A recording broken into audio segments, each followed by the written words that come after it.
Hi, Charity. Hi. Considering everything that's going on, in Nigeria, across the world, Yeah. how are you? Oh, that's a very sweet question. I'm actually okay. Yeah, I'm okay. We'll be fine.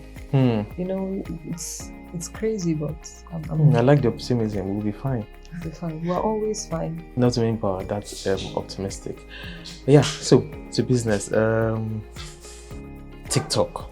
We always like to know, the backstage, what's behind, the success.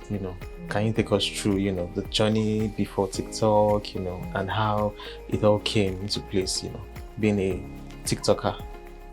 My life was a bit difficult before TikTok. I was talking to a friend this morning and I told her, I said TikTok kind of saved me because I was going through massive depression. I was going through a 3-year-old depression. I was very depressed. I was at my lowest body weight. I was weighing 44 kg, something I've never weighed in my life, even as a child. Yeah, I couldn't put food on the table, a graduate that doesn't have a job, doing businesses, I wasn't thriving. I had multiple things I was just trying to lay my hands on, applying for jobs and doing stuff, and nothing was going through. And I've been creating content for actually a while. People don't know this, but I've been creating content since like 2014, 2015 on my other social media platforms, but nobody cared. But when the lockdown happened in 2020 and people were literally like on TikTok, I felt the need to join TikTok, and when I did, it kind of saved me off of depression. Not just watching the videos, but also eventually creating my content and being myself and people appreciating me for who I am. Chef's kiss. That's interesting. TikTok, when you said TikTok saved you. So yeah, your videos clearly tackle stereotypes. I mean, I saw the one on Africa, somebody called Africa a country. I mean, this is 2024, for heaven's sakes. There's this other one, about so yeah, your videos your videos clearly tackle stereotypes. So how do you mix, trying to bring down those walls and having fun while at it? Creating content is always about entertaining, yes, but I have a background in journalism, so I don't know why, but I have a knack for saying facts and saying the truth. I know it sounds funny, but I hate when things are fake or fake news. So for me, when people started saying negative things about Africa, I just felt the need to act on it. I felt the need to tell people that Africa is actually not what you guys think. And that way, I didn't want to make it so boring and typical, because saying, oh yeah, Africa is a continent, people will not really care, they will not watch it, they'll be like, swipe. So I thought of it, I was like, what's the best way to address this? Also calling the person that made that comment dumb, but without saying you're dumb, literally. So that was why I decided to start using sarcasm. You're Nigerian, you know how sarcastic we can be. Like if you ask a stupid question, we'll give you a stupid answer instantly. Definitely. So it's our thing. So I decided to start with it, and when I did, it blew up. People started enjoying that mode of telling the truth, and it became more or less edutainment. It's like I'm educating, but I'm entertaining you at the same time, and you're having fun while watching the videos. So I particularly like that one on how do you charge your devices? Like, what is that? You mean we have the devices but we don't have lights? Thank you. Is that what you're saying? This one was even nice. Somebody was like, this is even a win, because at least the person who asked knows that we have devices. There are others who asked me how I got my phone. They were like, how come you have a phone in Africa? Like, where did you get it from? Do you guys have Apple stores? I will ask, where do you meet these people? Seriously, they're just on my social media, and it's like, people always think I'm the one who formulates these questions. I don't. No, you obviously actually quote the question, so exactly. It's not like people think I create multiple accounts or something to fake these questions, but they are there. People really just are very ignorant about Africa, and I just feel like I had to find a need to solve that problem. So you mentioned journalism, so that means you have a background in journalism. Did it actually help you, to start, even before TikTok, did it actually help you, to kickstart a career, in content creation? Yes, it kind of like was one of the big reasons. I worked in a radio station for a while, about 3 years, and in the past, that's before I went into content creation full time. So my experiences in the radio station kind of made me feel like I needed to do more. Meanwhile, I was already doing skits, by the way. I was already doing like small skits here and there, making some funny videos that were not funny and people were not laughing. But when I now worked on radio as a broadcaster for a while, it gave me, I felt that I loved it because I've always loved broadcasting, the broadcasting side of journalism. And yeah, I wanted to have my own channel, you know, sit down and talk. This kind of thing, I like it, you know, sit down and talk and do my own stuff. So I started it and it never blew up, but at least thank God for TikTok. 2020 actually, you know, helped a lot of people. So besides being able to, you know, solve a personal problem, you mentioned depression and all of that. Yeah. When was that time when you felt like, yes, this is it, this is what I should be doing, this is what I should focus on, you know, in a long term? There were so many defining moments. In fact, I've had so many defining moments, but the biggest of all, I think, is when one of my videos hit 20 million views. Whoa. I have a video. Can I be a PA? About it. I even have one. I think if you go to my TikTok and scroll down, I think there is one. The highest I have is, I think, about 35 to 37 million. Wow. Yes. Wow. I know. So when these videos went that viral, I knew that this was it. This year. Like, it's it time. Has to be it. Do this. Just focus. Don't lose focus. Focus. Yes. So looking back, because you mentioned going down, you know, looking back, you know, your first videos, now TikTok, what has changed for you? People talk about personal growth, you know, professional growth too, you know. So what has changed for you? Is it the camera you use? Did you start with phones, you know? Is it the style? Is it the themes? So what has really changed, you know, over time? I love this question because I have really grown. I started TikTok with I don't know if I should mention brands, but a very old phone that could bear, it wasn't even clear. The camera wasn't that clear. Turaya. No, I don't want to mention the brand. It's a popular Nigerian brand, but not Nigerian, but popular brand used in Nigeria. But it was not clear. It was old now. This was like 2020. The phone, I couldn't afford a good phone, so that was the one my money could get. But the quality was just, you know. But one thing I loved about TikTok is the algorithm didn't care if your camera was very bright or very dull. A good video is a good video. Yeah. That's one thing I love about TikTok. It doesn't matter if you shoot it in a very dull background.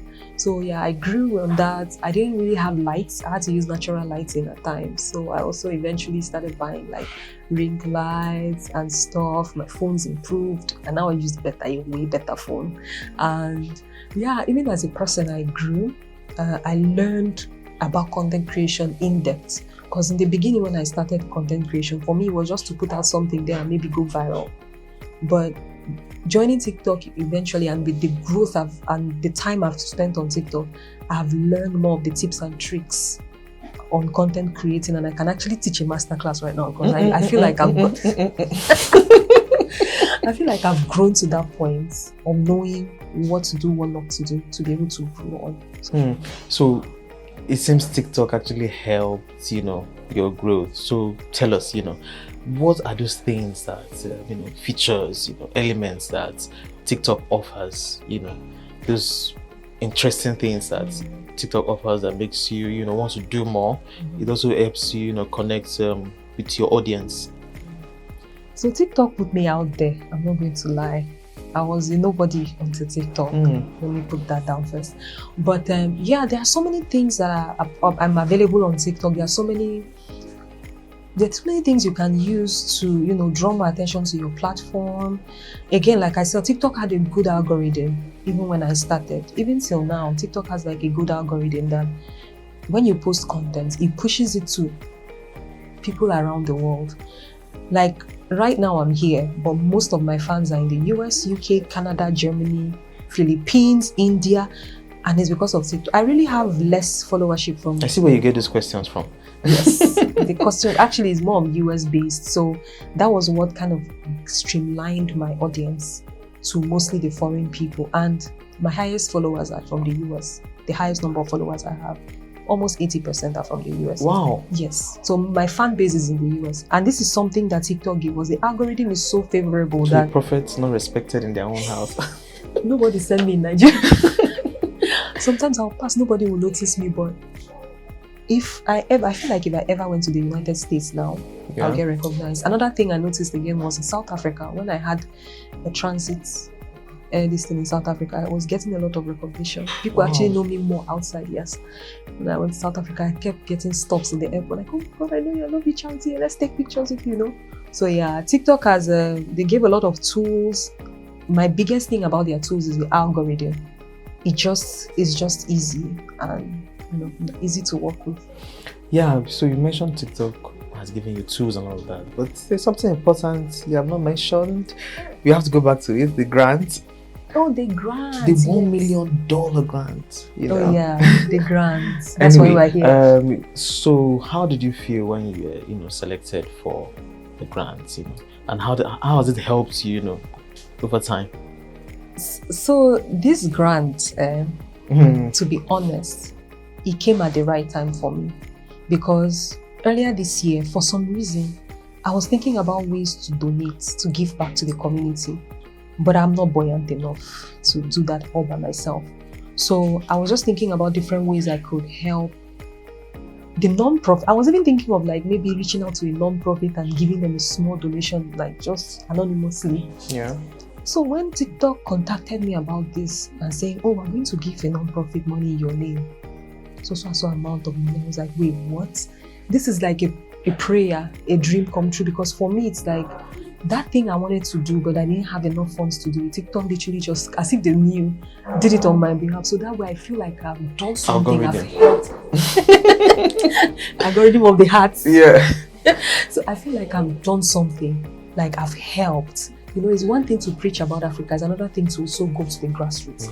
And when it came at the right time. I'm not going to lie, because I actually had it in the back of my mind. So we know this grant, it's been a while, but we just want to know what has happened since then, and what are your plans, from now?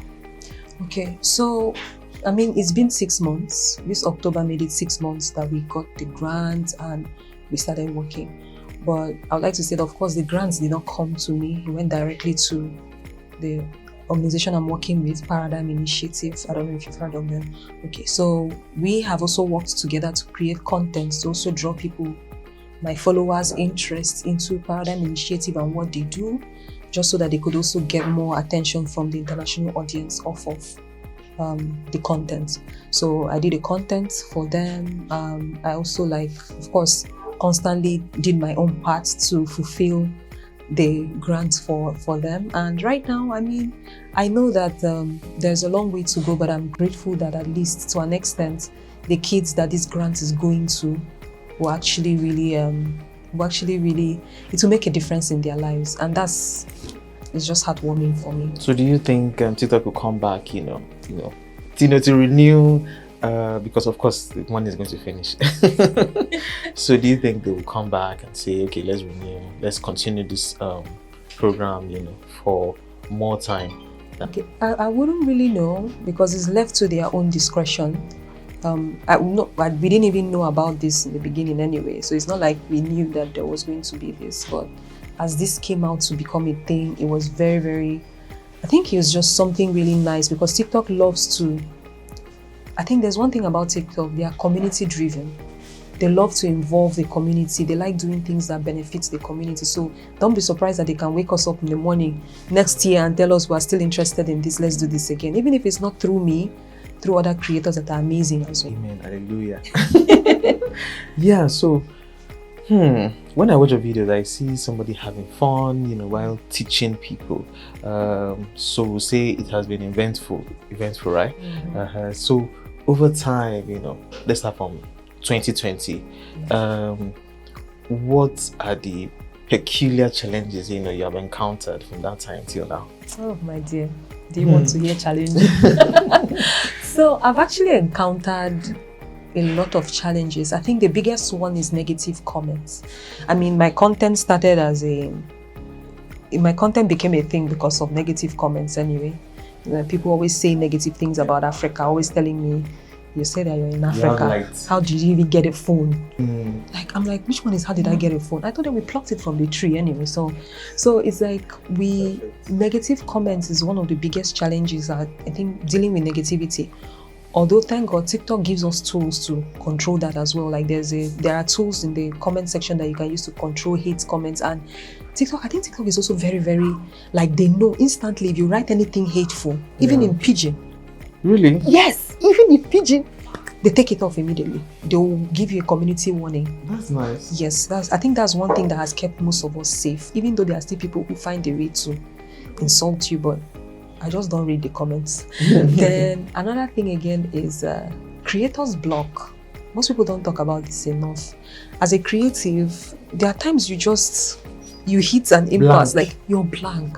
There are sometimes I'll be blank. There was a time I was blank for 3 months. I had no idea what to create. And when I was putting out content that period, it was obvious that I didn't know what I was doing, and the growth, the views, the engagement wasn't there, because it was like I was just trying to at some point I wanted to just take a break. I just wanted to just go off social media for like a week, clear my head and come back. But one thing is, your followers, they need something. If you go off too long and they don't see you, you're forgotten. So it's hard to kind of balance that.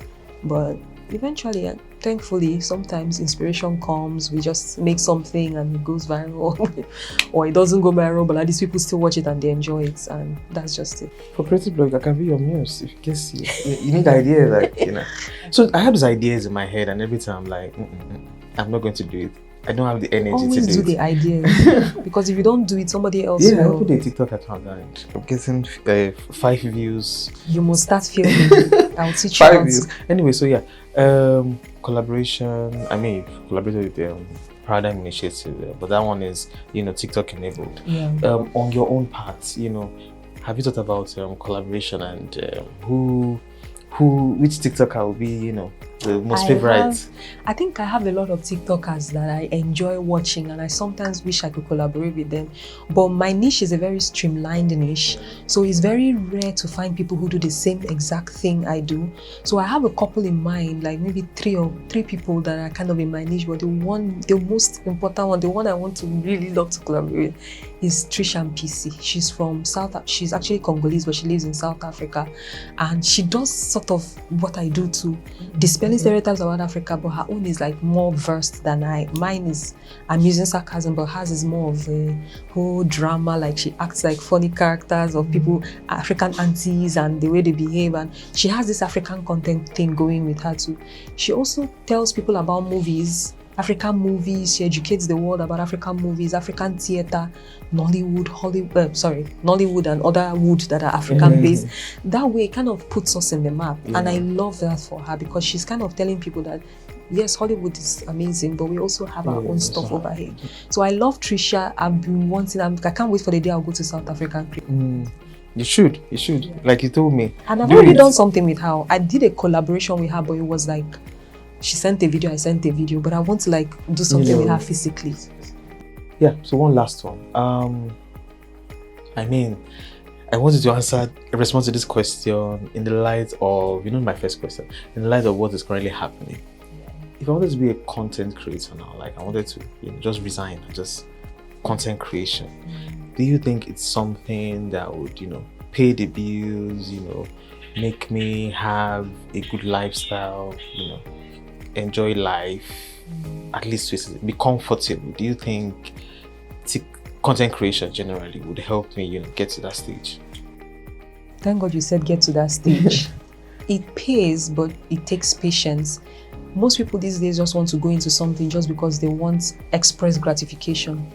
But a lot of times these things take delayed gratification. You have to, from my own point of view, I feel like, or with my experience, I feel like I will tell you, don't quit your job, but start creating content first. until you get to the point where you can now comfortably make money off of it, then you quit your job. Mine, I didn't even have a job to start with, so it was a bit easier for me to I didn't need a transition.